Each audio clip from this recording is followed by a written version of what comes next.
ও ভাই, আমার ডাক্তার বাড়ি নিয়ে চল ভাই। ওরে সব ধরি গেছে, সব ধরি গেছে। এ শফিকুল, এ ও লোকটা হাওয়া করছে কেন রে? এ ও ও তো শালম ভাই যা এ চল ওরে দেখে শিখে যাও, শিখে যাও, শিখে। এই ভাই, আপনার কি হয়েছে? আপনি ওরা হাওয়া করছেন কেন? পায়খানা করতে বেরিয়ে হাওয়া করছেন, কি হয়েছে আপনার? ওই বাথরুমে গেছি সকালবেলা, তা দেখি পিচ্ছা ফিরেছি, তা খালি ধুমাচ্ছে, খালি ধুমাচ্ছে। হঠাৎ করে মনে গেলাম পেটের মধ্যে ধরে গেছে, বিশ্বাস করতে পারছি না ভাই। তারপর ওই পায়খানা ফিরি হাগার দিক তাকাইছি, তা গুদে খালি ধোঁয়া বেরোচ্ছে, তা ধরিনি, তা কি ভাই।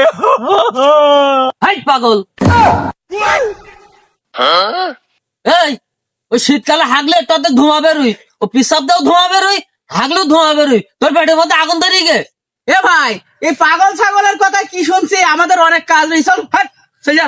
পাগল ছাগলে মরলাম। হাট ভাই তুই তো কথাটা খারাপ বলিস নে, পিচ্ছা ফেললেও ধোঁয়া বেরোই, পায়খানা ফেললেও ধোঁয়া বেরোই, তা আমি হাগিছি, তা গুদে ধোঁয়া বেরোচ্ছে কেন ভাই?